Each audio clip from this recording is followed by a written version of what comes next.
Good evening, everyone. Hello. Evening. 6:30. Maybe we'll give it a couple more minutes for folks.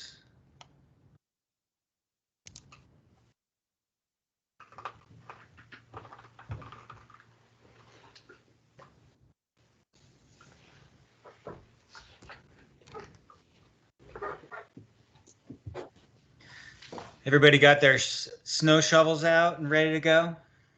Yes.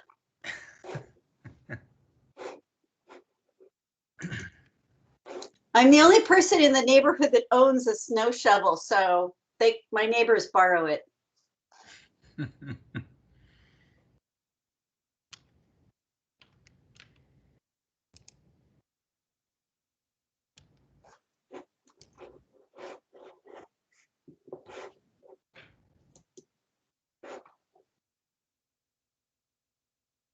Okay.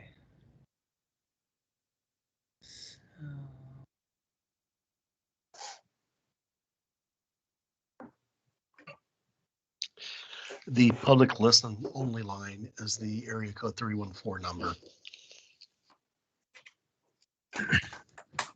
Joe, do you know if we have anyone in the public comment queue? I haven't seen anything come through. Sean, have you seen anything? Nope. Okay.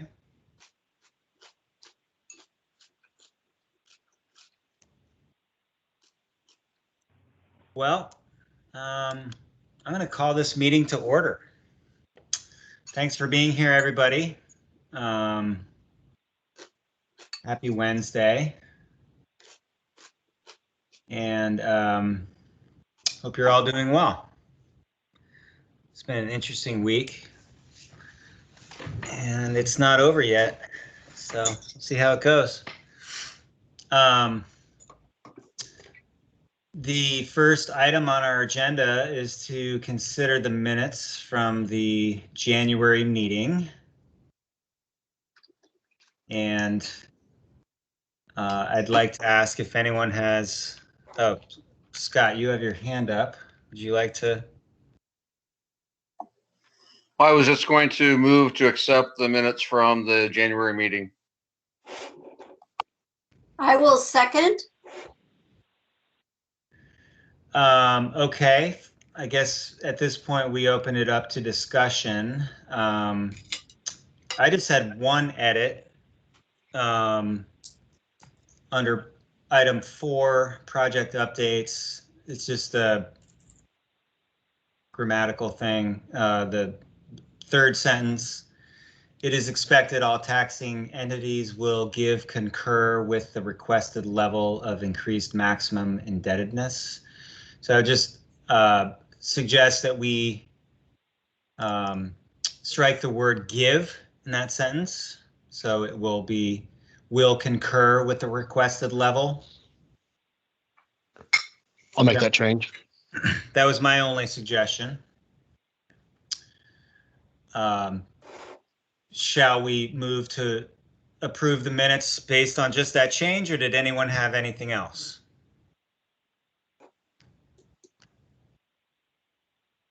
Okay, so the earlier motion to accept the minutes, approve the minutes, and the second, I guess, can stand. So, Scott, do you still have your hand raised or no?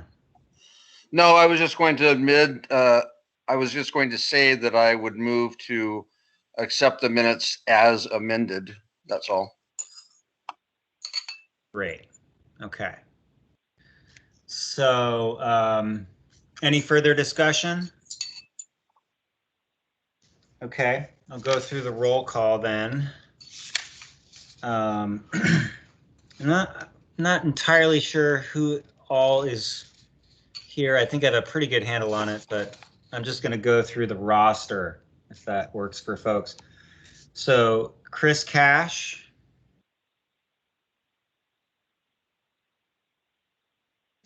Okay, not present apparently. Scott? Approve. Renette, Approve. Adrian, Approve. Ham is not present. Chris Mitchell, Approve. Tom Murphy, Approve. Tim, Approve. Kate, Approve. I approve. Elise, Approve. Chris, Chris, I'm not sure how to pronounce your last name. Can you help us out there? It's as if the J was a CH. It's a Swedish name, so it's Sjolin. Jolene, great, thank you. And Go I ahead. approve. Thank you. Justin Approve. and Derek.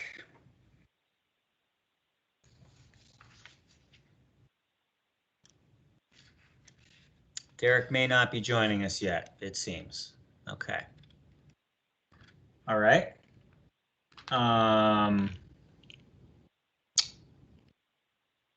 Okay, so minutes are approved. So we're going to handle non-agenda items later in the meeting, but Sean and Scott and I talked about how it might be helpful to know at the beginning of the meeting if there are any significant non-agenda items that might require time, any length of time. So do folks have non-agenda items that they would like to just sort of let us know about now so we can plan accordingly?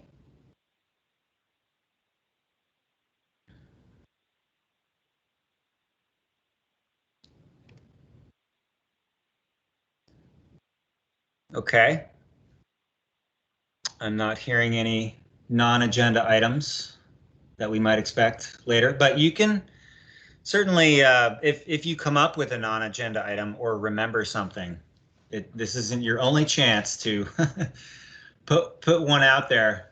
So we'll still visit item 13 later, but just in the interest of maintaining our timing and schedule on the agenda, we thought it might be helpful to know it ahead of time.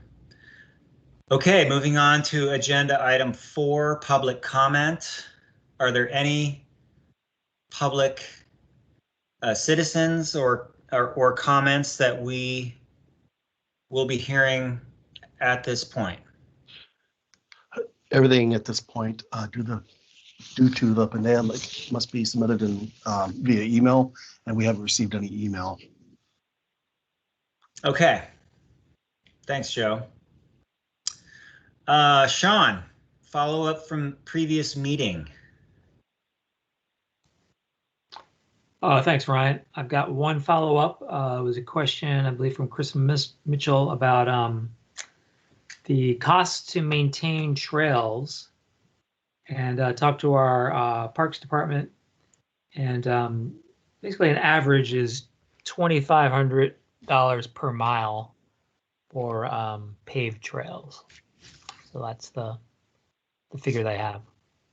$2,500 for paved trails per mile. And that's per year, Sean? That's right. Per mile per year. Great. That's a really helpful figure to have. Okay. Agenda item 6, review of TCAC responsibilities. So, Sean, if I might just say a little bit about this. Scott and I thought it would be helpful, and this was actually really Scott's idea, thought it'd be helpful to just kind of go over the responsibilities that come with being on the TCAC, just sort of a TCAC 101 kind of thing, just to get everybody on the same page. We have a number of commissioners who've been on the commission for a long time, or who were on the commission and have come back to it. And we have a number of new members as well. So we thought it might be a good time to just revisit kind of the purpose of the TCAC and just sort of what we're supposed to be doing. So that's the purpose of this agenda item. So Sean, you want to take it away? Yes, thanks. We bring up a PowerPoint here. Can everybody see that? Yes. Great. So this might look familiar to you. It's some slides I go over in the orientation. So some of you have had this very recently, but others it may have been a while. And I think there might have been one year that we didn't get to do orientation because of it was snow, I believe, when we were meeting in person. But anyway, this is just kind of a simplified, chart showing the relationships. Top is the voters, and then the board of the TCDA, which is City Council. And then important to remember that the executive director of the TCDA is also the city manager. And we have the Town Center Advisory Commission over here, who advises the TCDA board. And I'm staff, who's the liaison. And then, my boss is Community Development Director, Kenny Asher. Finance Director also gets involved, and then the city attorney as well. So I included the bylaws in the packet. I'm not going to go through every line there, but really quick summary of what the TCAC's role is to act as an advisory board to the TCDA on implementation, tax increment fund allocations, policy budget implementation of projects, provide recommendations with regards to amendments, and other duties as assigned by the agency, and may form subcommittees. So the elected body, council, also known as the agency board, they establish policy, they adopt the budgets, they make the final decision on projects, and they make final decisions. They have to respond to the public on issues. They're the ones who are on the ballot. TCAC provides input and recommendations. The board might not always follow those recommendations, although in recent memory, the board does look to the TCAC as the people who can get into the details than the board can do, since they are looking at the whole city and all the different departments there. So TCAC is really advising on more global matters, and then the details and implementation are staff responsibility. So member responsibilities, this gets a little bit into our next agenda item, but I'll go through it anyway. So to attend meetings and contribute at those meetings, consider and discuss from a citywide perspective, as well as any stakeholder interest you might represent. Strive to reach consensus on matters. Act with respect and consideration for others' viewpoints. Review and provide comments on reports, presentations, recommended policies or strategies, and vote on motions.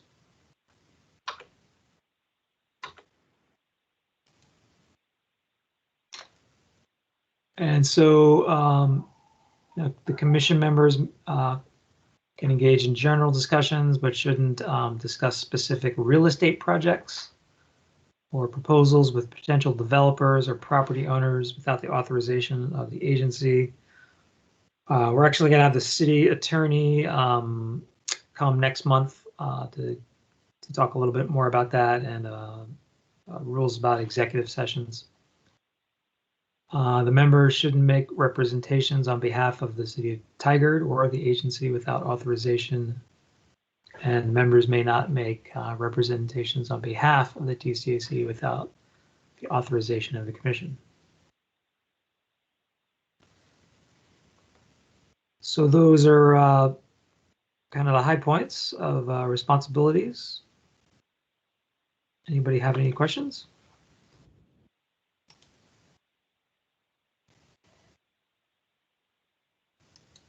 Um,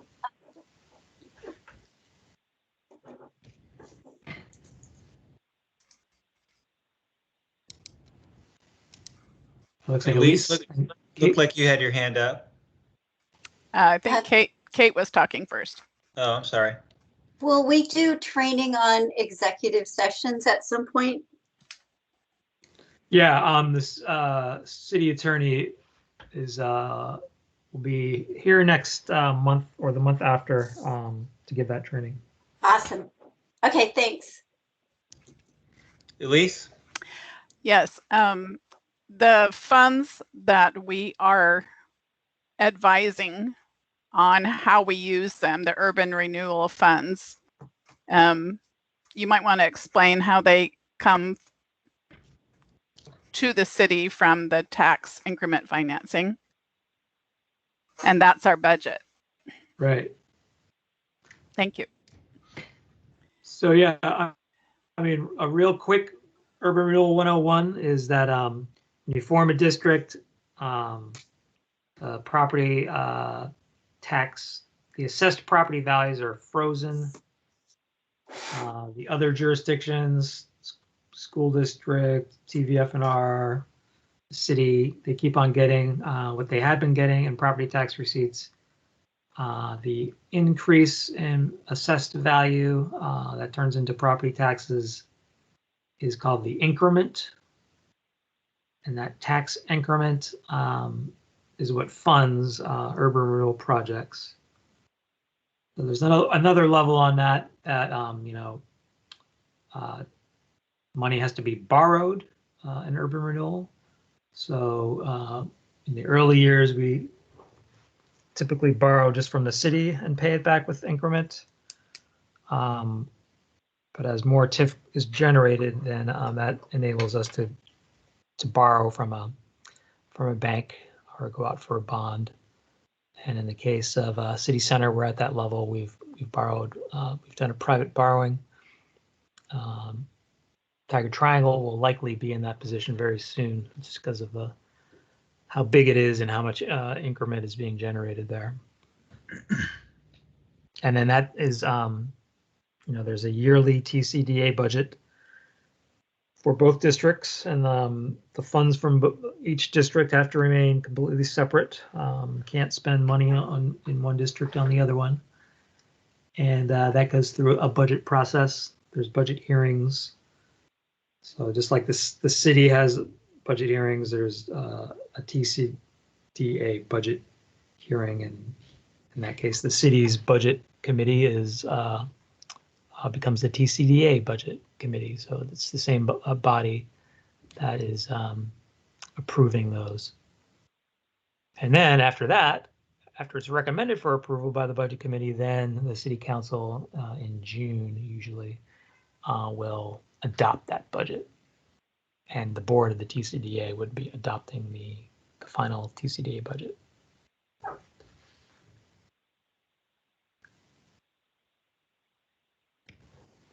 I might need a flow chart for that for next time.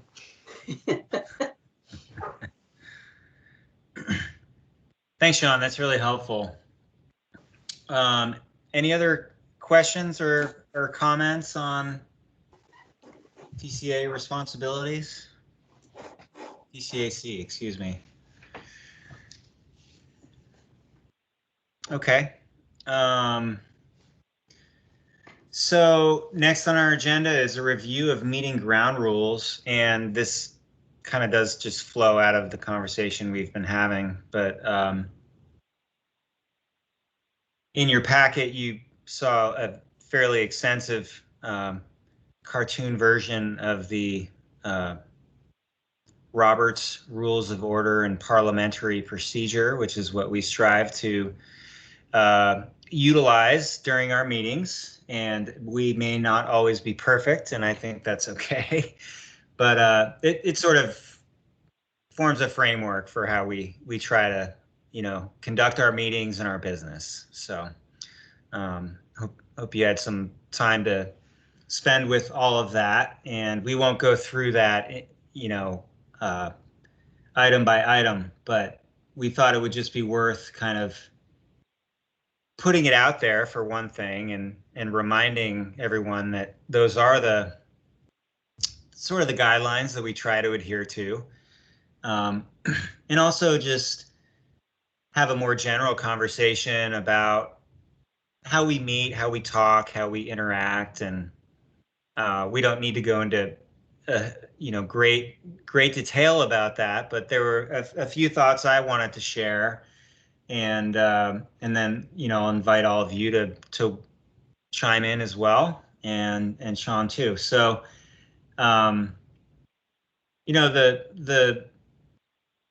the procedures, so to speak, as laid out in the documents that were in the packet, I think are fairly straightforward, and our meetings are we try to make them orderly and move through the agenda and all of the different procedures we use to put forth motions and all of that. But I think there are also just a couple of key things to just keep in mind as a group of people that are getting together to talk about things that we think are important. So, for example, in Sean's the slide that's up right now, member responsibilities. One thing that's of real interest to me is the notion of consensus, and I'd be curious to get folks' thoughts on what consensus means to you. What does it mean to reach consensus? So does anyone want to kind of volunteer anything on that? What does it mean to reach consensus on matters? Or to strive to, I should say. Anyone want to kick us off? Elise, I see. I think Elise just barely beat Kate into the queue. Yeah, no worries, Kate. You please chime in too. And I would like Tom Murphy to advise us as well, if possible, because as a legal expert, he can correct any mistakes I say. But in working on consensus in a group, we may not always agree on everything, and we have different viewpoints coming in, that when we can come to general agreement about direction and how to advise council, that's basically coming to consensus. And I'll let others continue from there. Thank you. Thanks, Elise. Kate, did you want to jump in, or? For me, part of the process of getting to consensus is the willingness to listen to one another, to be willing to give and take, to hear others' perspectives and put yourself in their shoes. And as Elise says, maybe we won't always agree on everything, but if we can, as a group, decide that we can stand behind a recommendation, then to me that is getting to consensus. That's very well put, I think. Others, thoughts on consensus, striving to reach consensus?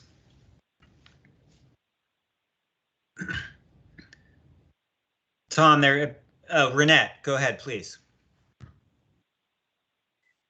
Oh, I was just going to mention, I just think it's important when we talk about consensus is that people remember to ask questions.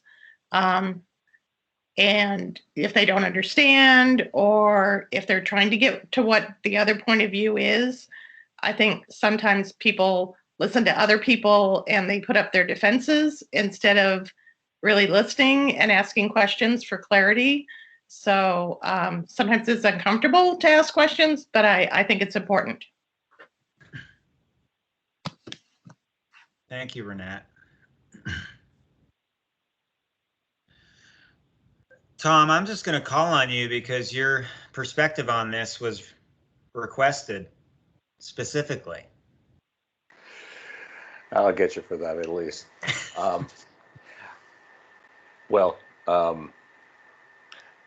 The ultimate consensus, of course, is unanimity, and that's a great goal. It simply is not always possible, and of course, Robert's Rules of Order, under which we operate, recognize that matters that are put to a vote will be decided by the majority. The quest for unanimity, I think, is aspirational and a worthy one. The commission has not always been unanimous. I've been a minority of one on occasion. I don't think, just thinking about the way this commission has operated over the years, I don't think a bright line definition of consensus actually is possible.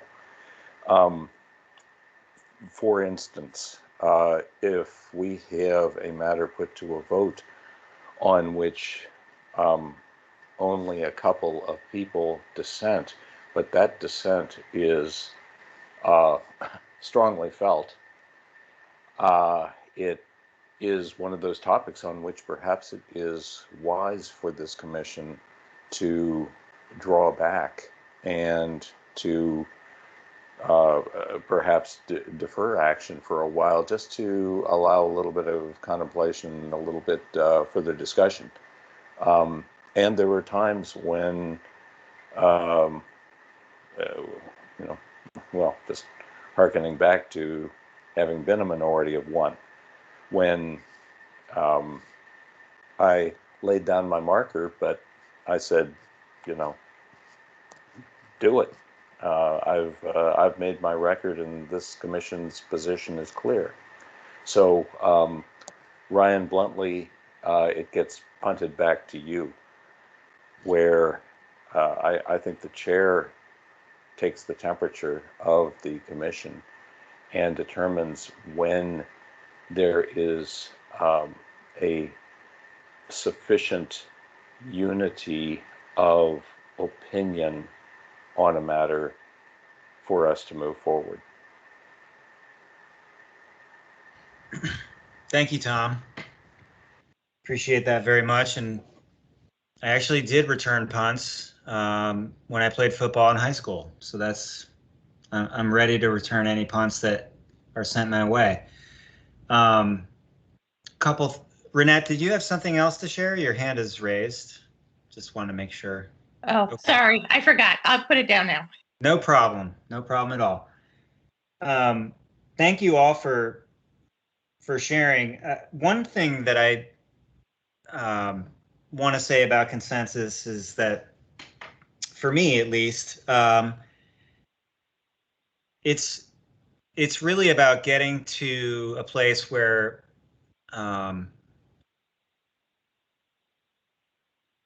there's a proposition on the table, and consensus to me is the question of whether people can live with the proposition on the table.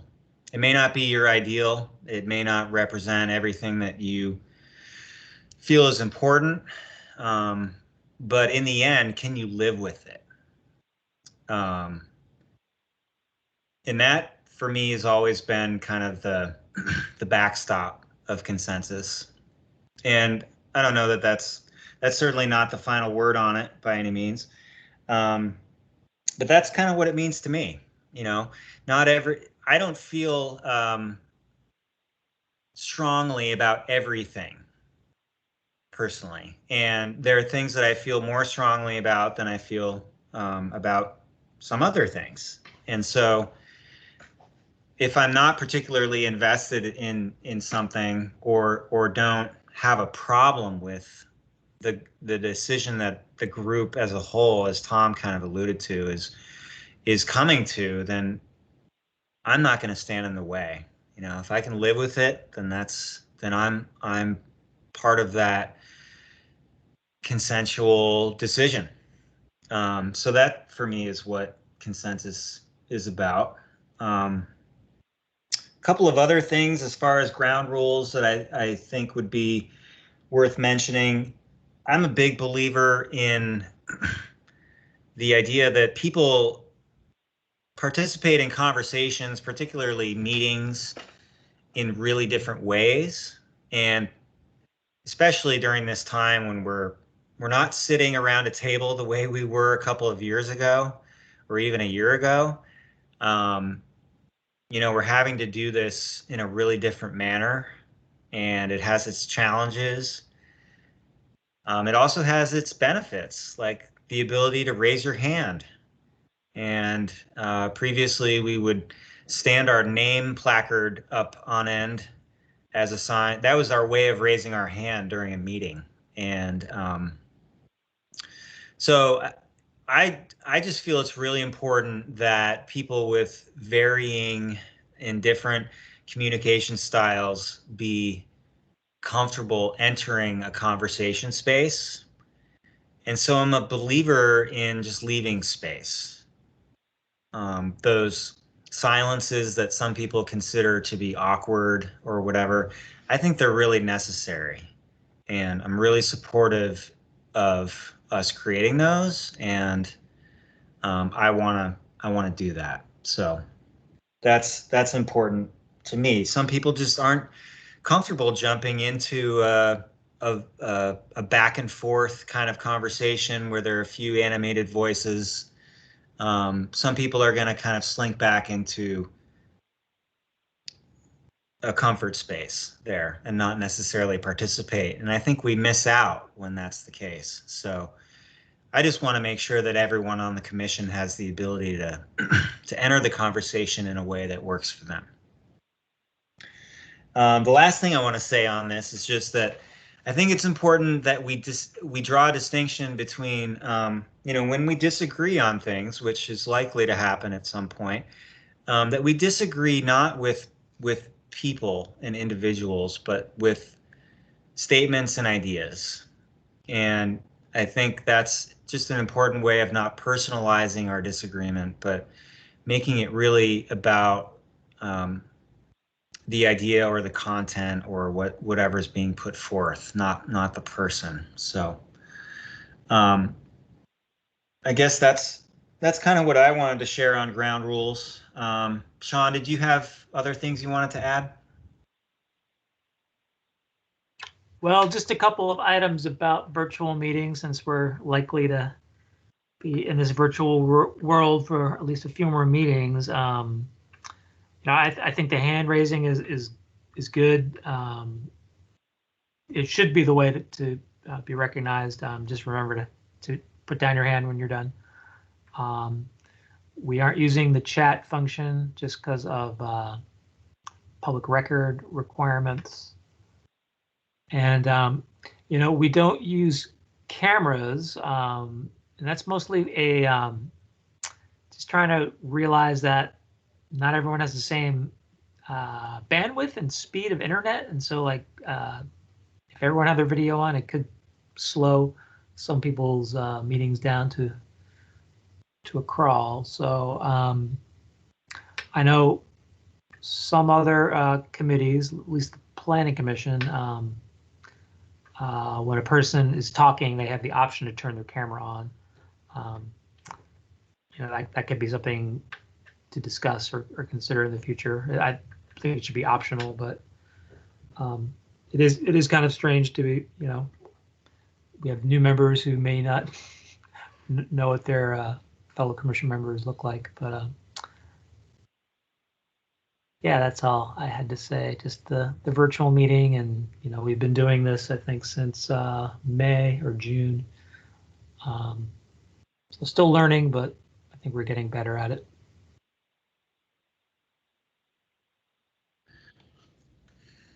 Thanks, Sean. Yeah, Elise, go ahead. I just had an idea that maybe we could all send a photo in to Sean or Joe and create a page so we have our name and photo and people can look at it if they need to know who we are. I like that idea. I think it's also possible to put a photo in place of our initials in Teams, if I'm not mistaken. That would be potentially another way to handle it. But I like that idea a lot. I just want to say I'm really looking forward to meeting in person again. I don't know when that will happen, but it will. And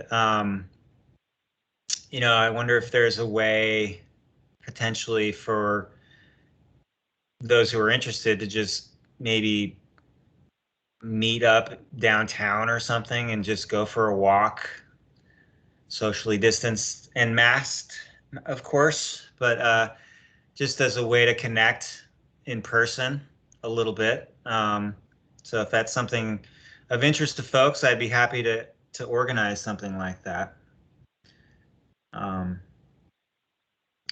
Great. Well, anything else regarding our ground rules or just kind of how we roll as a commission?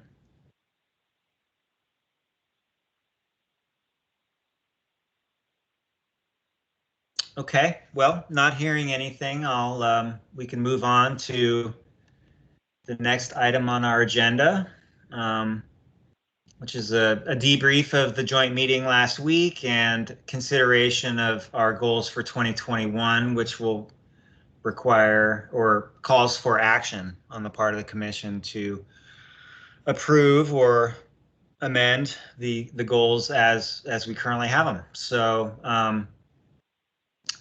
I'll just start out by saying I was really excited to see so many of our commissioners attend last week's meeting. I thought it was great. I was excited to just see so many of you there, and yeah, I guess I just open it up for general thoughts that folks had about how it went, or maybe things that people wish had come up. Anything at all, just sort of an open floor for this part of it, and then we'll move to looking at the goals themselves and you know, moving toward approval. So general thoughts? Elise?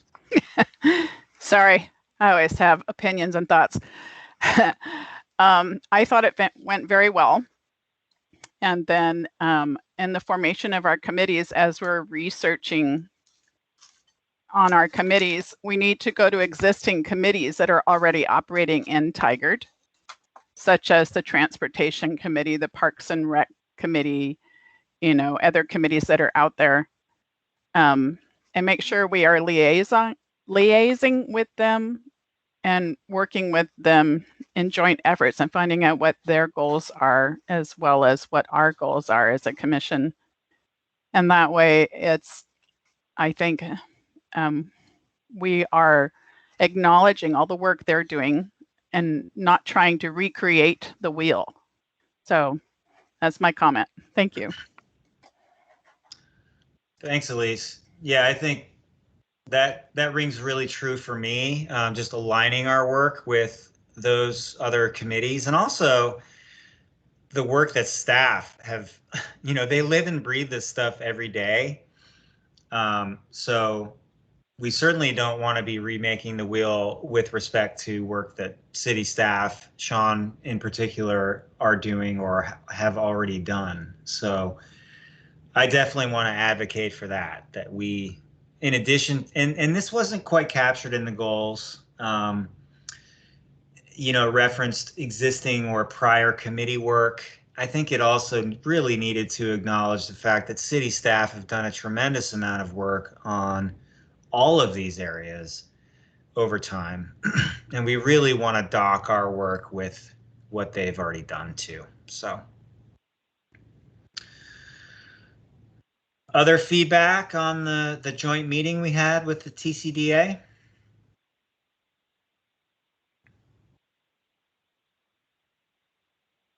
Okay. Not hearing any. Maybe we could, Sean, if you would be able to pull up the goals part of the packet, that would be helpful.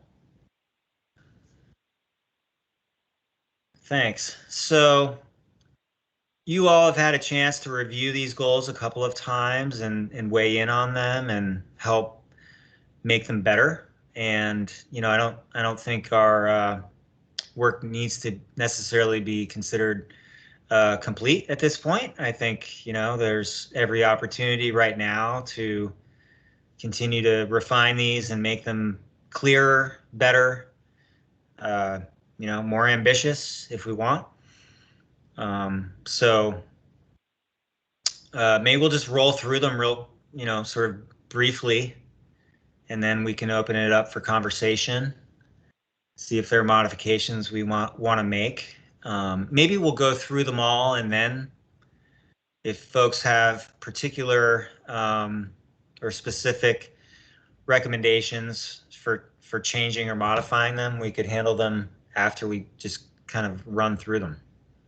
So the aspirational goal, which is kind of intended to be an umbrella for everything we're doing this year, is to facilitate and promote opportunities for the development of affordable housing, provide support for equitable business development, and advance efforts toward improved walkability, equity, and connectivity across and between both urban renewal districts. So I just kind of came up with this this term, areas of emphasis. I didn't know what else to call them, but I hope it works for folks. If not, I'm happy to call it something else, but it seems to kind of capture it. So anyway, affordable housing is certainly an area of emphasis. Listening to affected stakeholders, learning needs, identifying the opportunities and constraints within each district, and referring to existing studies and assessments where appropriate. So just a little bit on this. One of the things that Scott and I talked about when we were putting these together is that, our work, our charge is really confined to the 2 urban renewal areas. And I think it occasionally our conversations can drift into, what should affordable housing look like citywide, or any of the areas of emphasis for that matter. And I think it's just important for us to keep in mind that we're really focused on what does affordable housing look like? What are the opportunities and constraints within downtown and within the triangle?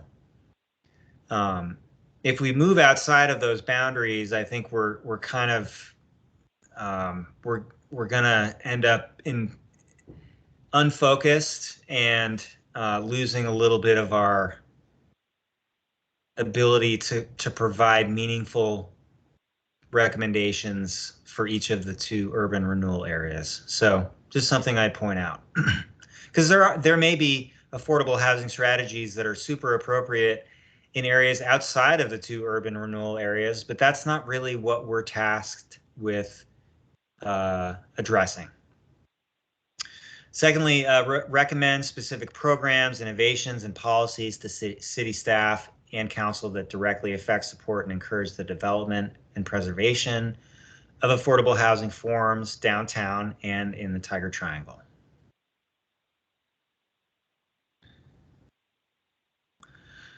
Under equitable business development, listening to affected stakeholders, learning about and researching needs, identifying opportunities and constraints within each district to better support equitable business development. Same idea there. We're really focused on what does equitable business development look like in our 2 urban renewal areas. Support the deployment of multi-language resources by city staff, recommend specific programs and policies to city staff and council that directly affect, support, and encourage equitable business development in the 2 urban renewal areas. On connectivity and transit, identify, prioritize, and recommend opportunities for development that improve living and working, foster walkability, and promote equity. Promote ongoing efforts toward multimodal connectivity across and between both urban renewal districts. So we'll have a discussion next about the subcommittees and how they'll come together and operate and report back to the commission at large. But this is the sort of goal statement as written. So we'll form these committees based on these areas of emphasis, researching and reviewing prior work pertaining to each area, synthesizing it for the commission, recognizing that a lot of great work's been done by other committees, subcommittees, consultants, city staff, etc. I mean, there has been a lot of great work done, and we just want to make sure that we're aligning with that. I mean, if there are places where we feel differently about something, certainly we should, I think, call that out. But we're not starting from scratch. There's been a tremendous amount of work done on all of these areas of emphasis, and so I think we're best served, and so is the city and council and the mayor, by really advancing it and pushing it to the next level, rather than reiterating what's already been said before. Elevating, centering, and supporting voices that have previously been marginalized, and how each subcommittee goes about doing that, I think, is going to be specific to their area of emphasis, their level of energy for getting out and seeking those voices and engaging with those affected stakeholders. I think that's really going to be the role of each subcommittee. There's not going to be any sort of directive from the commission as a whole. I think it's going to be driven largely by the interest and passion and experience and connections of individuals on each subcommittee. So, but I think that is a super important part of this whole effort, because of the emphasis that we're putting on equity and inclusion and diversity right now. So my hope is that each subcommittee really takes that charge and runs with it as fully as they can. And then serving as the commission's content experts for their area of emphasis.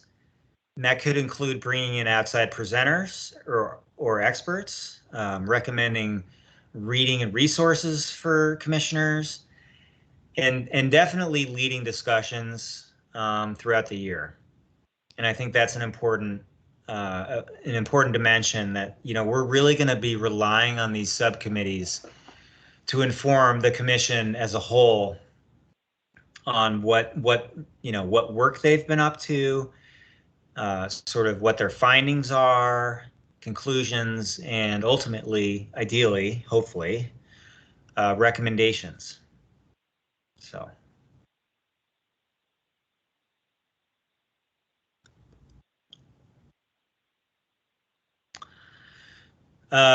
Geographically, the goals, talk about different things for each of the 2 urban renewal areas. So for downtown, it's participating in the implementation of the 5-year plan as updated. And we're already doing that, supporting, the capital investment program that's been put forth by the city staff, providing appropriate levels of support for the substantial amendment as it moves toward the ballot in May.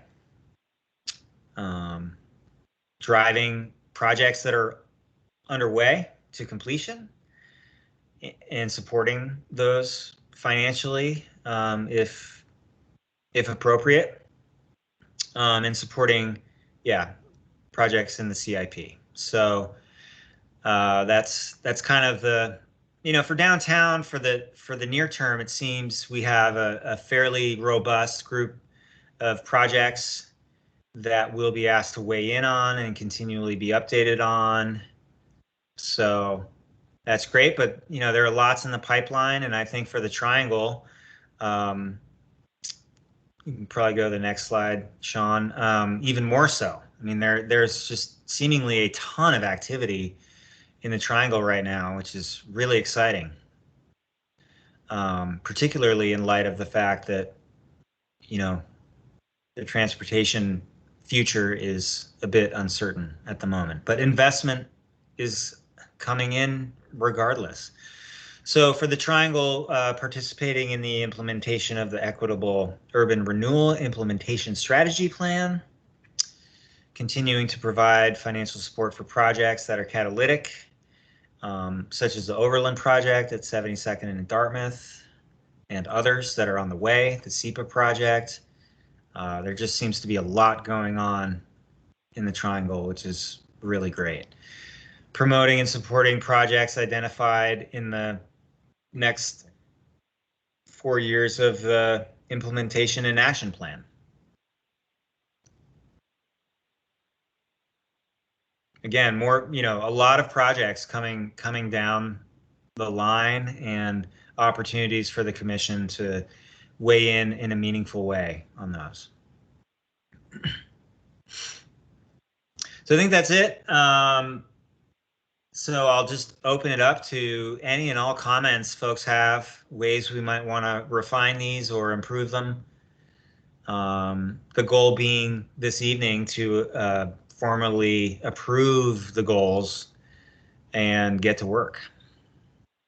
So, thoughts, comments, improvements, suggestions, refinements, anything?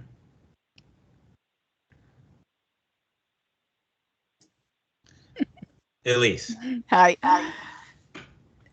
There is construction off of Hunziker and of course a 72nd Avenue project that's in planning. And I think those are concurrent projects adjacent to the triangle, but not necessarily in the downtown, that are going to affect the triangle that we should at least have an awareness of as a committee. Sean, would it be possible to bring like updates of the 72nd Avenue study and what's happening on Hunziker and Wall in that area because of the traffic issues?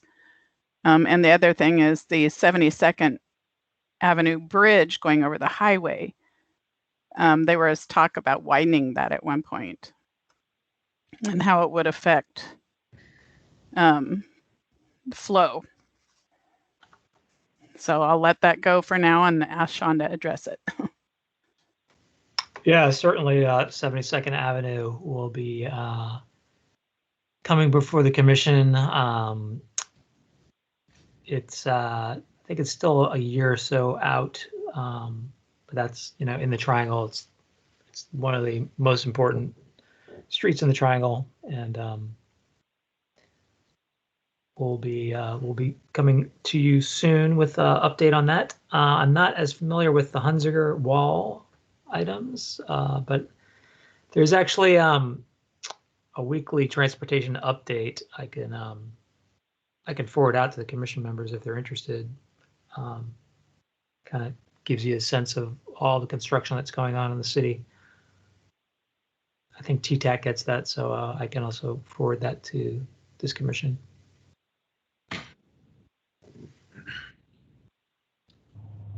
This is Adrian, and one, I have to apologize. I'm driving right now and thought I would be there by now before the meeting, but I'm still en route, so I may lose you guys as I get deeper into the mountains.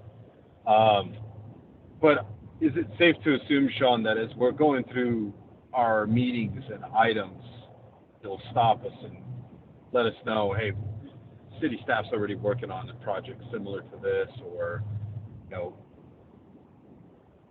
just we're not, like Lee said, spinning our wheels or even trying to recreate something that's already in motion. right? Oh, yeah, absolutely. For the subcommittees, I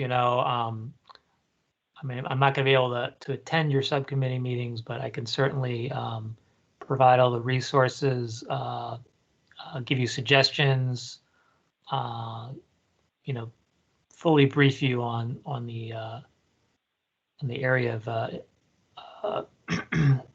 areas that you're studying in your subcommittees. There has a lot of work been done, and don't want you to recreate the wheel.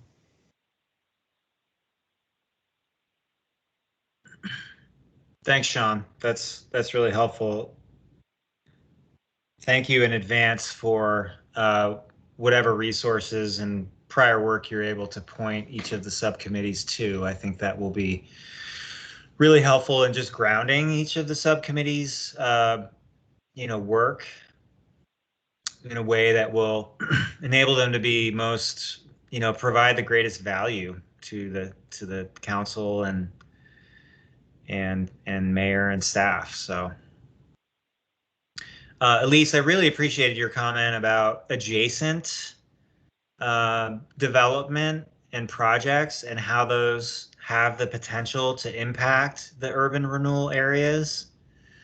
I think that's a really important consideration and frankly, one I have not heard brought up at a commission meeting before. And I think as the tentacles of downtown and the triangle kind of spread a bit, we're going to see more of that, and it's a good thing. I think it sort of suggests that investment is leaking out of the two urban renewal areas, which I don't think is going to render our work obsolete by any means, but it just, I think, actually emphasizes it even more. So appreciated that comment. Okay. Any other thoughts on the goals themselves? Understanding that we're looking to move toward approving them this evening, if possible. Tim. Yeah, I just wanted to chime in. It's like they're pretty well done. We spent a bit of time on that last month, and a few of you worked hard from the recommendations there. We've presented it to the city council or the town center agency, and they didn't give us any real feedback to make changes. So with that, I suggest we don't try to make any changes at this point. We need to kind of move on with the actionable items and just start doing these. We've spent a good amount of time with these, and that looks like they're pretty solid. So with that, I approve that move that we approve these and get to work. Do we have a second? I second. Okay. Thank you. Any further discussion?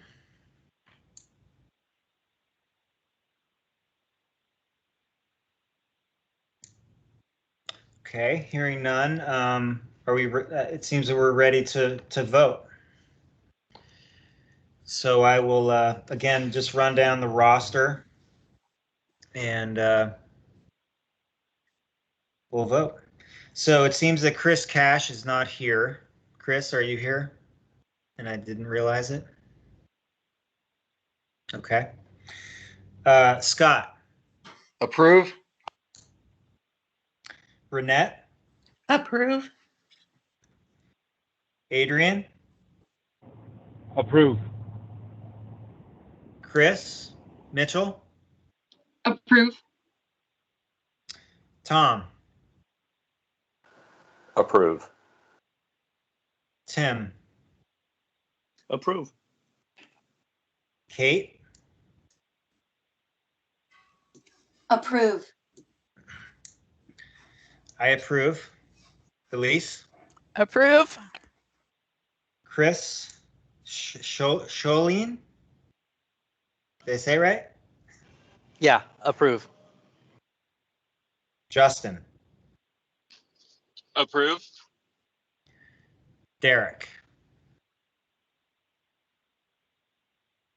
I think Derek is not with us this evening. Okay, with that, it seems that the motion has passed to approve the 2021 TCAC goals. Thank you all very much. And thank you all for the work you did looking at them, reviewing them, providing feedback, etc. Super helpful. Okay, well, let's move on to our next agenda item, the formation of subcommittees. Sean, if you could move back to the slide from the goals that addresses the subcommittees, that would be really helpful.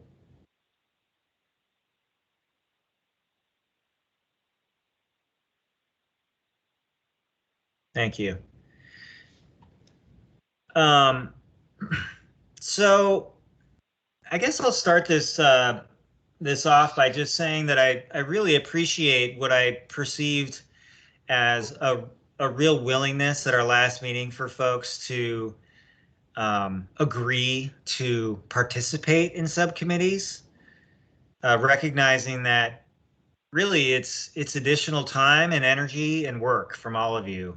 And I just want to express my appreciation for the fact that many of you are willing to put in that extra time. I just personally have found that our meetings, our monthly meetings are, it's challenging to get a lot of work done beyond beyond what's on the agenda, or to dig any more deeply into the kind of critical issues that the city and the urban renewal areas are confronted with. So it seemed that the subcommittee idea was fairly well received, and folks were willing to step up and volunteer to participate on them, and I'm super appreciative of that.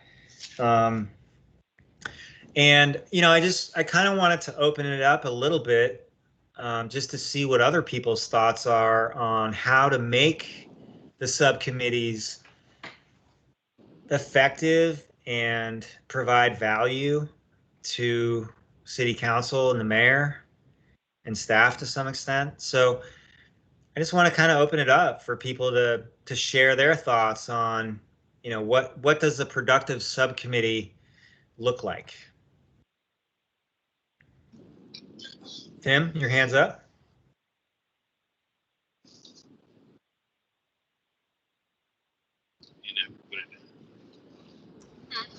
Okay.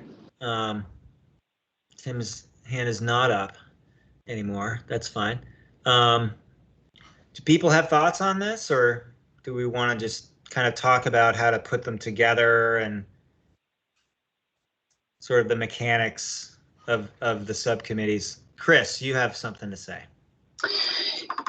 Yes, I was thinking about each of the three areas where we were talking about having subcommittees, and wondering how many people we have, and if it makes sense to, how, depending on how many people, I guess, how many we can have one for one development area and one for the other.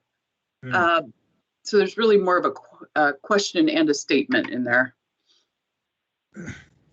Yeah, a really interesting idea.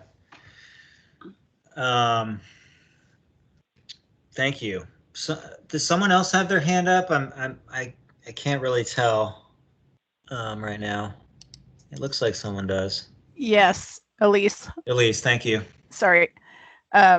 Another thought was, if there's another committee such as the Transportation Commission already working on stuff, should we liaise with them somehow in order to bring back their ideas of what areas need work to, and we can have a discussion on what they're doing in our subcommittee.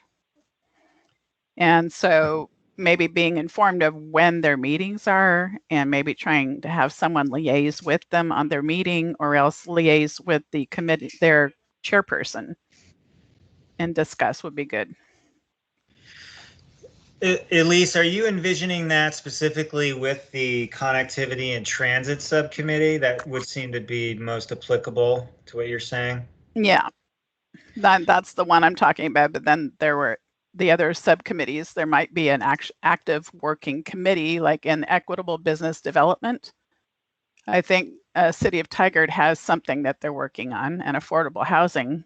At one point, there was something, definitely an affordable housing plan, and there might be an affordable housing committee as well. Yeah. Great suggestion. I think we're going to talk about liaisons to several other committees shortly. So maybe it would make sense to have one, for example, on the connectivity and transit subcommittee, one of those subcommittee members could be the liaison to the Tcac, for example. That would seemingly be an efficient way to handle that, because I think that's a great idea. And I'm sure there are subcommittees looking at affordable housing and equitable business development too. Sean would probably have a better sense of that than I do. But that seems to be a totally smart way to go about it.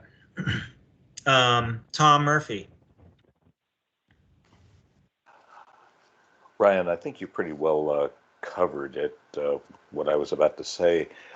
Because of their subject matter, I think that the approach of the three subcommittees may be significantly different. For instance, what Elise said about for the connectivity and transit subcommittee, there's an obvious target for a liaison by that subcommittee in Tcac. To my knowledge, less so for affordable housing. Affordable housing, I suspect, it's going to be a matter of dealing with a surplus of information and ongoing work. I think the subcommittee is really going to have to define what is it that we bring to this game that isn't already being played. On the other hand, the equitable business development, I think that is, to my knowledge, a relatively new lens through which to view our work. So that subcommittee may be, to some extent, writing on a clean slate. So I guess my takeaway is that as far as how these subcommittees work, it is not one size fits all. As far as how they feed back into the commission as a whole, yes. But as far as how these subcommittees will operate, I think their mission defines probably somewhat different strategies.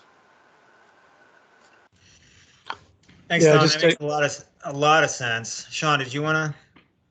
Oh yeah, just to respond to a couple things. There is a citywide affordable housing plan, and there was an advisory committee that was set up for that plan, but there's currently no other committee or subcommittee that is looking at that issue. That's a city one, that is. And for equitable business development, the chamber does have some program in partnership with the city that would be good to plug into for that subcommittee. Thanks, Sean. Kate, I'm gonna get to you in a second, but I guess in light of Tom's comment, it seems appropriate that each of the subcommittees would determine the appropriate way for them to kind of tap into what's going on in the city already, whether it's city staff working on a particular area or a subcommittee. I think that's really going to be the work of each subcommittee, is to determine sort of what's their place in the work that's ongoing. Does that sound reasonable to folks? Because I think again, Go ahead. Sorry. Go ahead, Adrian. Sorry, it's Adrian, and I don't have a way to raise my hand. No, that's fine. But I guess what I'm hearing is the formation of the subcommittee, step one, and between now and maybe the next meeting or so, each subcommittee is going to be doing some R&D, whether that's internal with the city, Tiger, and I'm thinking, in terms of equitable business, which is a subcommittee that I'm interested in. I know that maybe it's a clean slate for the city of Tigard, but there are some nonprofits out in our Portland metro area that have programs in place for equitable businesses. And so just doing that R&D between, members of subcommittees and then presenting that to each other and saying, okay, well, here's what I've learned and here's what I've learned and what fits best, bringing it right back to our district and our two areas of urban renewal. And I guess that's what I'm hearing is step one, formation, step two, some R&D internal, and then moving outward. And then step three would be, let's start putting some action items in place. Does that sound fair assessment? Yeah, I don't think I could have said it better myself, Adrian. I think that sounds spot on, frankly. I think it makes sense for each subcommittee to kind of self-organize over the next month, ideally, and gather, find time to meet in a way that's going to work for individual subcommittee members, and do exactly what you just laid out. I'm going to call on, or at least ask Kate if she had something to say, because her hand had been raised, and then Scott, and then I think Tom. Actually, Adrian said exactly what I was going to say. I couldn't agree more that in his approach, and I think we're both interested in the same subcommittee, so he and I are simpatico. Simpatico is good. Yes. Okay, Scott, go ahead. Yeah, I was just going to throw in my 2 cents that I agree also wholeheartedly with that approach.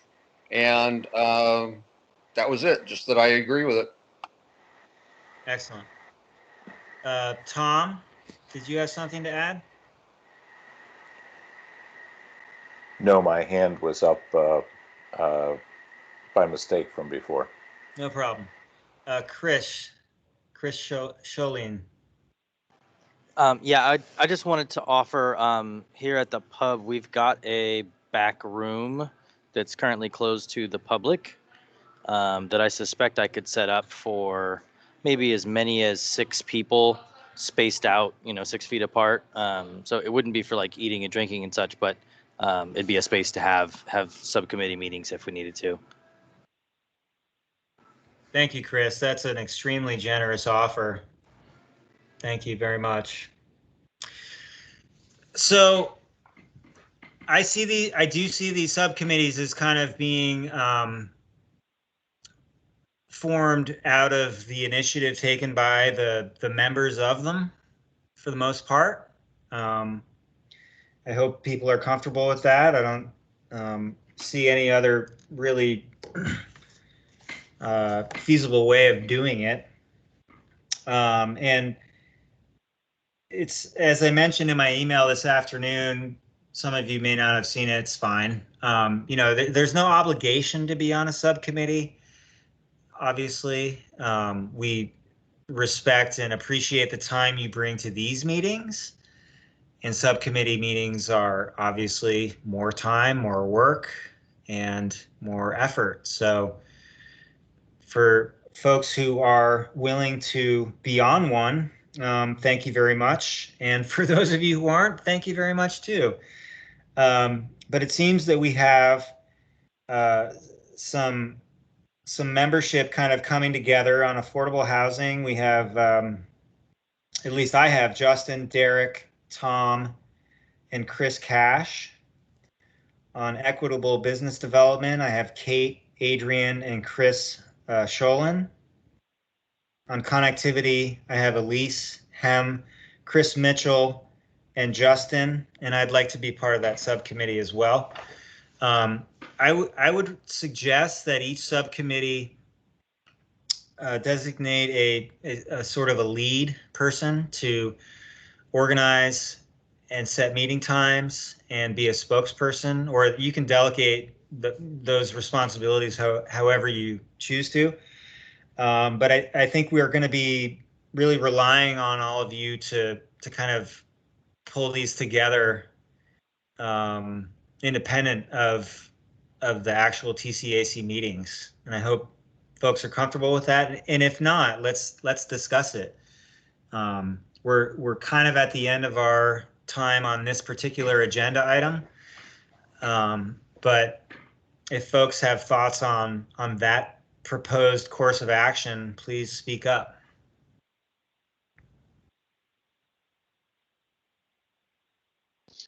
This is Justin. Sorry, I didn't raise my hand. I kind of just have a question as to how long maybe the subcommittees should operate, just to get the most out of them and actually be able to recommend to the committee as a whole. I was just kind of wondering if there's any ideas on if we should operate the subcommittees for the whole year or 6 to 8 months, or if there's any thought about that. Personally, Justin, I think that's entirely up to each subcommittee to determine on their own, based on whatever factors influence those decisions. So I think it's really important to just leave it up to the subcommittees themselves to make those determinations. Kate?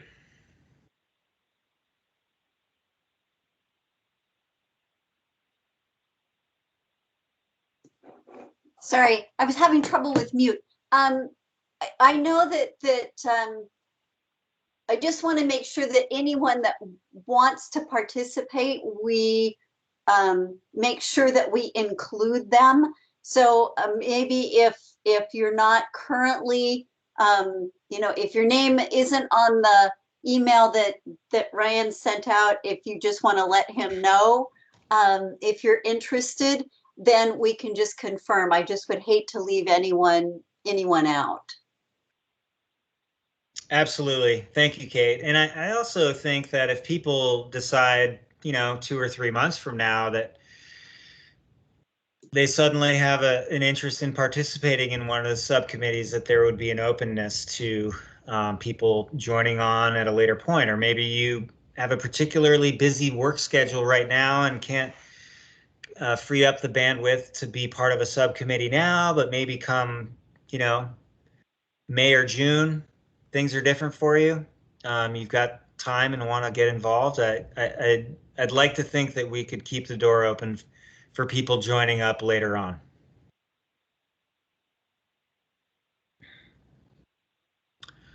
Okay, well,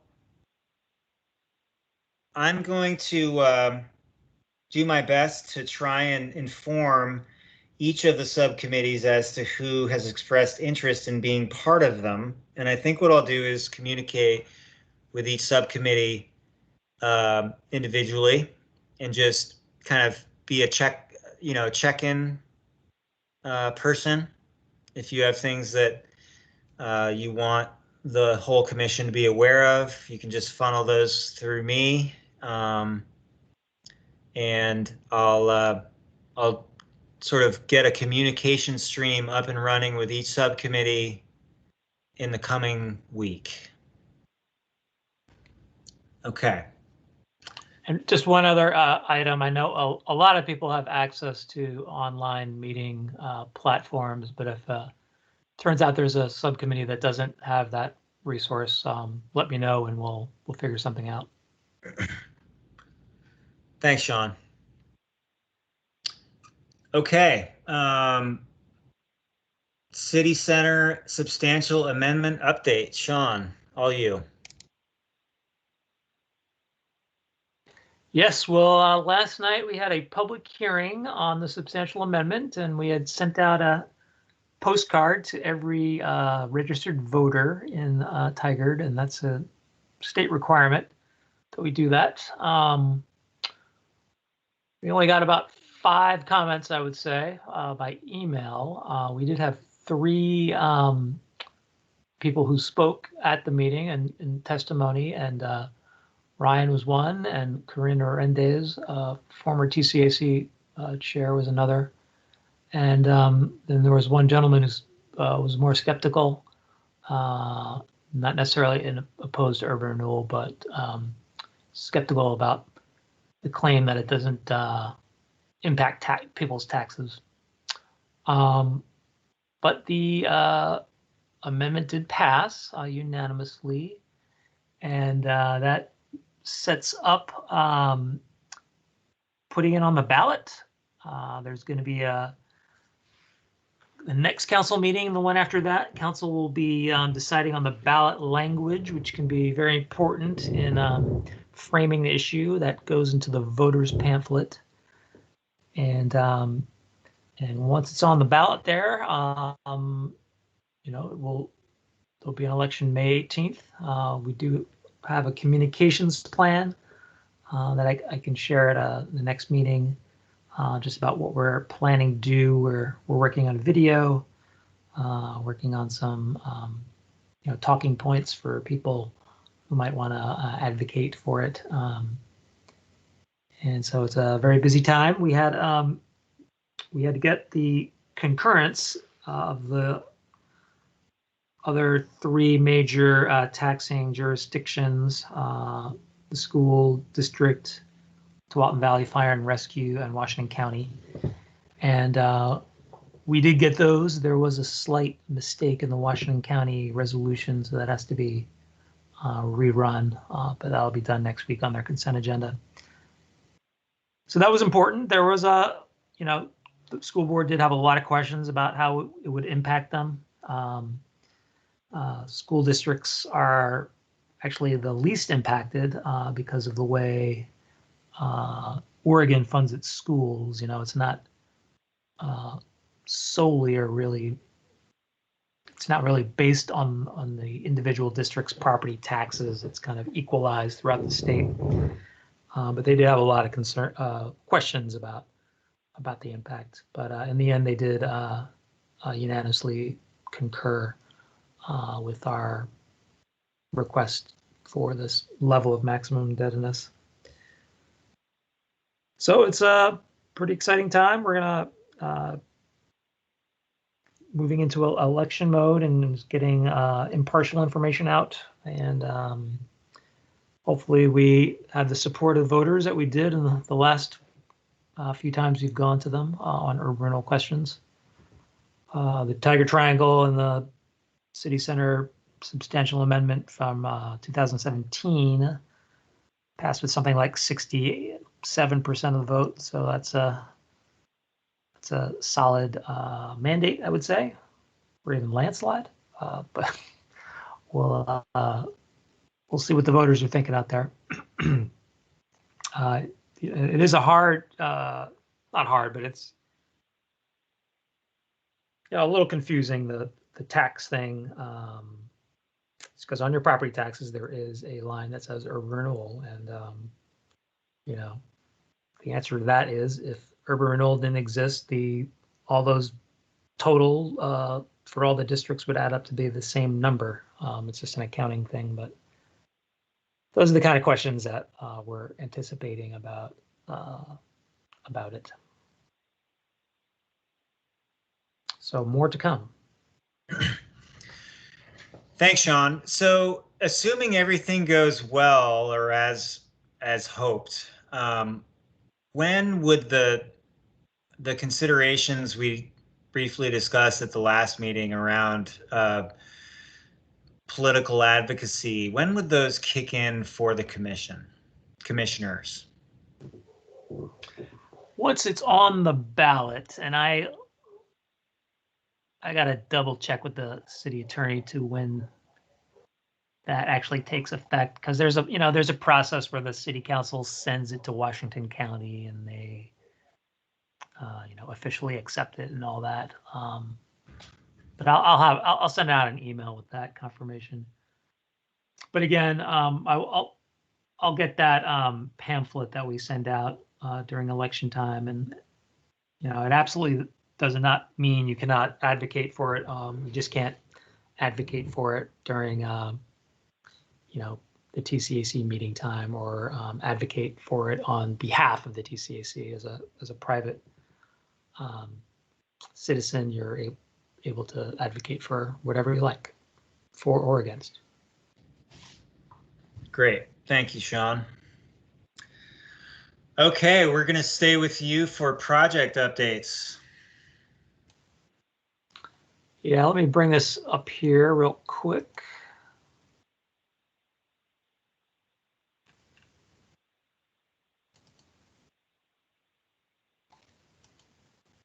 So there's a lot going on, and I'm not going to go through these point by point, but I'll highlight the exciting stuff. We've mentioned this before, that the Main Street at Fano did close in January, and that's a big milestone. Their construction timeline is to come, but it could be as early as this summer. Universal Plaza, we will be having a presentation on that at our next meeting. There's a design advisory meeting on the 24th that anyone can still sign up for. It's a fluid group that people can sign up as they're interested. And then there is going to be a temporary art installation there. There is some scaffolding there now, and it's going to be basically draped with fabric and lit up, and it's going to look pretty cool. We did have the twinkle trees there for a couple months, but they're gone. We were just renting those. So this temporary art installation, which is called Beacon, will be very prominent soon. It's pretty tall. I think it's like 3 stories tall at its height. Main Street, Green Street, construction is looking actually more early summer than late spring. There is an Open for Business campaign that's being developed before and during construction. Alongside senior housing, we have an advisory meeting next week. There's a required neighborhood meeting for land use purposes, and that's the week after that. Design is progressing nicely. With the urban renewal improvement grants, council did suggest that we use our urban renewal improvement grants, which had not been getting a lot of interest this year, to basically respond to the riot that happened in early January. There was some damage to some businesses in terms of broken windows and boarding up windows and graffiti. And so we've gotten 12 applications for fairly modest amounts to help with that, trying to streamline the process, make it pretty easy. But it's I included a memo that was to council in your packet, has more information. This Fano Creek overlook we haven't talked about for a while, next to the brew pub.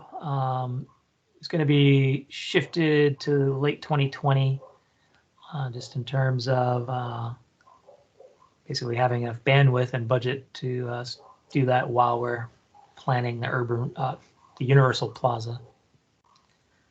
Substantial amendment I've covered. City's facility consolidation, which is not directly urban renewal, but if the amendment passes, it would fund the parking structure. Last month they did give a go-ahead to continue with that preliminary design, and then they're going to decide whether to put it on the ballot for November in the next couple months here. And Downtown Reimagined, we'll be hearing more about this. It's a TGM grant that we got. TGM grants are known for taking a while to get started, but should have an RFP out for consultants in April, and TCAC will definitely be briefed on what's going on there. It's a planning project to look at the development code and the zoning downtown, and maybe allowing different kinds of uses or more densities, and also really looking at Hall Boulevard and how that functions, and how it could be more pedestrian and bike friendly. Moving to the Triangle, that new Tiger Triangle planning for equitable development report.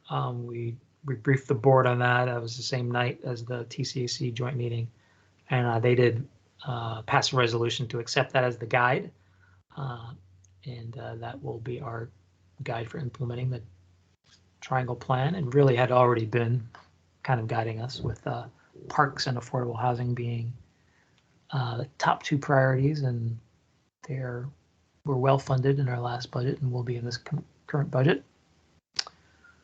Overland construction's underway. There's another affordable housing project that's underway called the Viewfinder. We met our first pre-development grant award to affordable housing, nonprofit affordable housing developer Reach. And that the grant is doing a specific study on what kind of ground floor uses would they have. And they really want to do a community supportive ground floor use. That could be, childcare. That could be some kind of a, after school club, boys and girl club, something like that. So they're currently studying that, and we provided half the funding for that. We're talking to SEPA about a new project that's in the Triangle, and that's pretty exciting. More to come on that. And Red Rock Creek Trail planning is kind of been out there for a while. We do have an ODOT grant, and that's probably going to kick off in the summer.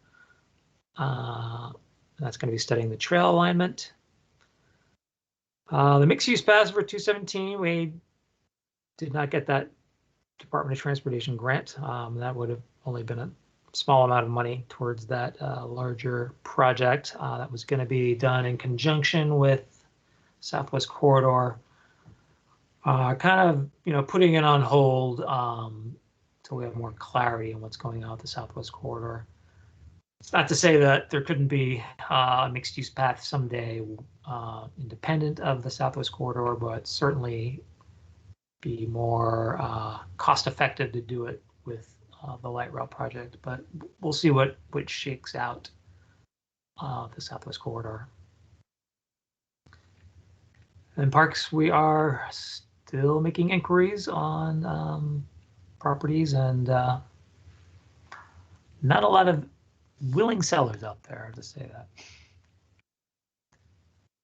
So that's my update. Any questions? Elise, then Tom. Hi. The Hall Boulevard planning. I just saw the article, I think in Pamphlet Media, about negotiations between the city of Tigard and ODOT, and I know it's been a question mark for years. So is that a negotiation process firming up, and the state finally coming around to realizing that we would be better off if they let go of it? And what's the timeline? So it is firming up. I'm not exactly sure of the timeline. It's going to be a complicated negotiation because I'm sure at least, but others may not, that Hall Boulevard in sections is in very poor condition, and we don't want to be left with that responsibility from ODOT. So there would be some, monetary ask for us to take that over. But this downtown reimagined planning project is going to kind of play into those negotiations and figuring out what exactly the section of Hall that goes through the urban renewal district needs to become more, safe for pedestrians, more usable for cyclists. Did that answer your question, Elise? Yes, thank you. Can I, Councilor Goodhouse, can I elaborate on that a little bit more? Sure. Please. Yeah. So Hall Boulevard, for some of the new members, is is a highway. So it falls under the what's called an Orphan Highway program. There's many of those throughout Oregon, which were still owned by ODOT, were major highways, and the problem happens is that no longer is ODOT really keeping it up to the standards we need as a city. The city, ODOT wants the city to take it over of Tigard, but we don't have the money to bring it up to repair. So the conversation right now is us negotiating back and forth how much ODOT will pay towards or bring it up to repair before we take it over, and how much we'd have to put in. There also, though, is for the last couple of years in the state legislation, an orphan highway program they're talking about where they can find funding to help bring these roads up to the proper condition they need to, and then those cities or jurisdictions can take them over. So we've been working with our legislators, working with them. There was actually a call this morning I was on with Westside Economic Alliance with Rep. McLean, and we were talking about that. Metro is also working on funding for orphan highways as well. So this might be something, I mean, if this is something where we're popping up here, this is something where a letter might always be good to either our state representative or the state representatives working on that orphan highway program, saying how important it is for them to find funding for us to be able to take it over and bring it up to good repair. Thanks, Councilor Goodhouse. Will you let us know if there is a letter to be written by the commission in support of that? And of course, we'd have to vote to support it. But can we rely on you to bring that back to us if you think the timing is appropriate at a certain point? Yes, and what it might be good though too, Sean, is if you could reach out to Nicole Hendricks and see if there's anything that I know she's working on a lot of our legislative items through the city. See if she's got anything that might be coming from the city that we could be either presented to or given to this committee on this. As far as time frame, I think we might be years away, but we're having the conversation more. It's just really trying to find a settle on price and see how much we want to spend on it. But of course, we can get the state or the ODOT or Metro to pay for it would be good. So that might be something, Sean, if you can reach with Nicole Hendricks to see where we've done, what letters we have written, and maybe present that to this committee. Yeah, I will do that. Thank you, Councilor. Thank you. Tom. Thank you, Ryan. Sean, on the Main Street, Green Street Phase 2, who's the general contractor for that project?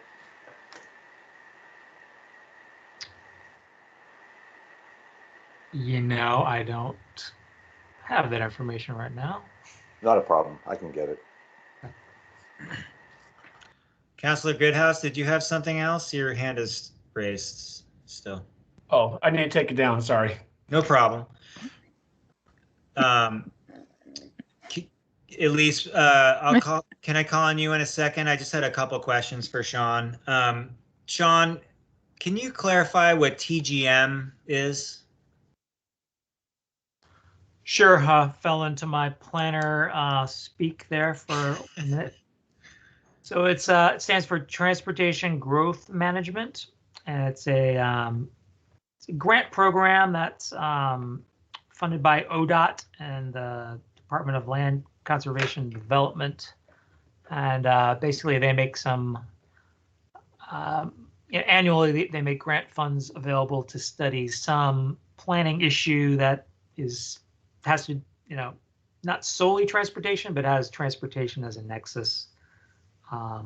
So in this case, Hall Boulevard is kind of the hook for us to take a close look at, our development code for downtown and how it can be, adjusted or amended to encourage, more density or more, make it easier to develop there.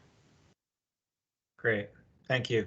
Secondly, I'm curious if there has been any thought given to potentially doing some outreach to downtown businesses regarding the grant program.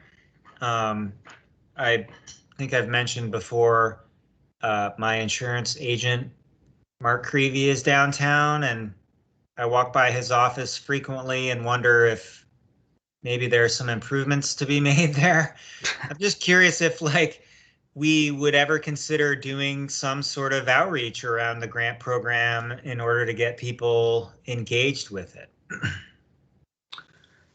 Yeah, we did a bunch of outreach for this specific downtown recovery grant, but we had not done a general outreach to businesses on the improvement grants in general for a while. So I think we should do that, especially because we hadn't been getting a lot of applications. We should do a mailing at the very least, to let people know these funds are still available. And we looked at, is that the one that is the Bead Bullies building? No, he's on the corner of Commercial and Main, on the north side of Main. And the building that has 4 or 5 other? Yes. Yeah, okay. Yeah. At least that building and the one that used to have the Bead Bullies, yeah. Both could use some TLC. For sure. Elise, you did have your hand raised. Do you still want to go ahead? I had a question for Sean on who is the city engineer responsible for the Main Street, Green Street Phase 2? Is that Andy Newberry? Okay. And has the city got a plan to assist the businesses through this process, since they're all, like in 2008 when we did the Phase 1 and we were recuperating from the recession, which took 5 years to get through that process and be fully recuperated. This whole COVID downturn with the economy, businesses down, and then if we are blocking the street with construction, that's going to bring access to businesses down, and we had a plan before trying to provide access. So is the engineer forming a plan? Is the city forming a plan on what they can do for the businesses during Main Street, Green Street? Yeah, definitely. They do have a draft plan. They're working with kind of a consultant who specializes in these kind of projects, on, a downtown is open for business campaign. They are concerned about, this coming on right at the heels of COVID, when we might be hopefully opening up in the summer. So they do have that in mind, and they do have an outreach plan, and I believe, the intent is never to have it completely closed down, but to at least have one lane of traffic open. But we probably need to have Andy come back. We had him, I think in December he came. We'll need to invite him back here to give us more of a firm update. That'd be great. And then the other question I had was utilities. They, at one place, they were replacing city drain lines and water lines and underground utilities at the original Main Street, Green Street. Are they going to be doing the same for this phase? Storm drains, etc. Not to the same extent. I don't believe there is a sewer line they're replacing. There might be some smaller infrastructure that needs to be replaced, but as of the last time I heard, there's no major sewer infrastructure going in. Okay. Well, thank you. Sure. Okay, Chris Sholin, you had your hand up, but I don't see it up anymore. Did you have something you wanted to say? Oh, I was just going to say that I was willing to accept some of the grant money a little bit later in the year, if you really need to get rid of it. We'll get you an application. We can pencil you in. Councilor Goodhouse. Yes, I was just thinking with some of the comments that are being made for outreach. I wonder if this this committee, it wants to make part of their priority or part of it on how to maybe do outreach with some of these businesses. I know that just through anywhere from with the riots are happening with, we have a new system called Code Red where, or not new system, but it's there to notify people. But you know, outreach or interaction with how, like with the Main Street, Green Street too, how that might affect businesses. If this might be a charge that this committee might want to look at too, is a way to kind of form a better connection with the business communities, especially since we have some business owners on this committee. But it might be good just be not only on this, but ways to stay in touch with those businesses, make sure that they're in touch with the city, know what programs are going on. We've been doing it, but I think we still have some areas we might be missing. So it might be good to have maybe some kind of involvement or even a way to kind of keep track with the businesses, how it's going when the construction is going on or other things might be coming forward, or even just doing some outreach to see what businesses would like to have done and work side to side with staff. Thanks, Counselor. Elise, did you have something else? Yeah, I was thinking that would be a good walk around for the committee. Yeah, I like it. You know, we could walk around, introduce ourselves as the Urban Renewal Citizen Committee, and then talk to the businesses about the upcoming plans and find out what their thoughts are and what we can do for them, you know, and how we can keep them informed. I like that. Then we could end up at Cooper Mountain Ale Works for a refreshment on the patio. Yes, I can make that happen. That'd be awesome. Okay. Thank you, Sean, for those updates and everyone's questions. Are we ready to move on to liaison reports and 2021 assignments? Seems that we are. So I don't think we have any current liaisons to the Tcac, the PRAB, or Sean, I'm not sure what PC is. Planning Commission. Thank you. And I think there was one other assignment we were looking to fill, which is the Grant Review Committee that Kate currently serves on. Right. Okay, so I don't think we have any liaisons to any of these, but we need them. And so the Tcac is the Tiger Transportation. You're gonna have to help me out here, Sean. Advisory Committee. Advisory Committee, the Parks and Recreation Advisory Board, and the Planning Commission. And then Kate, could you just give us a super quick explanation of the Grant Review Committee that you're currently serving on and that we need an additional person to be part of? Sure. So, and usually Tim has been on that with me as well, just so you know. Oh, okay. Tim, are you still on that? Yeah, I don't even. Oh, okay. So maybe we don't need to fill last that. Year. Okay. And you know, if anyone else is interested, but basically, when businesses make a request for matching funds as you know, part of the urban renewal budget, then they're collated by staff and brought to the committee, and we talk through which ones we feel we can fund and at what level. So it's just and we only meet when there are actually requests. So it isn't like we meet monthly or anything like that. It's just when we do have businesses that are making requests for those matching funds, then we do have a meeting. Right. You know, there was an alternate position. That's what Fayez was, the alternate. Oh, okay. That's what I see. So, okay. So we'd like to have an alternate person in the event that Kate or Tim are not able to weigh in on those grant applications. Is that right, Sean? Yes. Okay. All right. So I guess I would just open it up. If there are commissioners that are interested in serving on the Transportation Advisory Committee. The Well, Parks. liaise with them. Sorry, exactly. Serve as the TCAC's liaison to the Transportation Advisory Committee, the Parks and Rec Advisory Board, or the Planning Commission.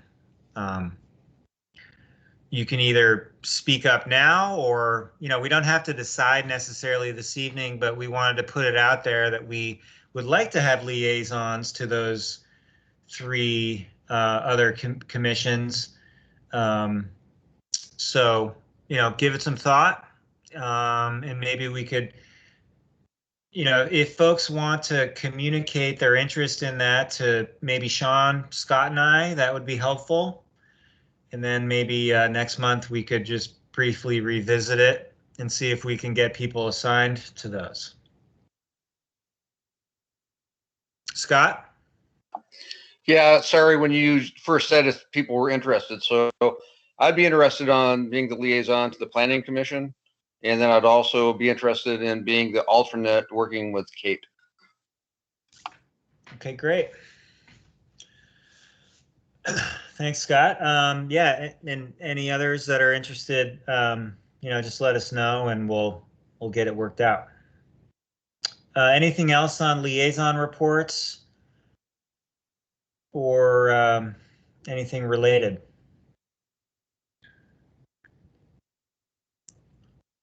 Kate?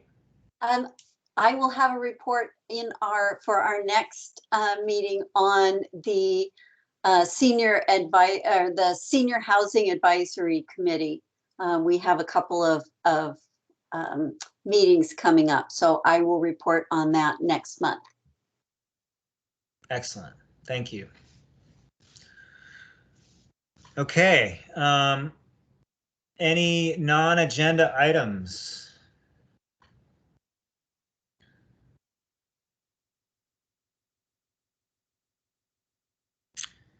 Anything else for the good of the order?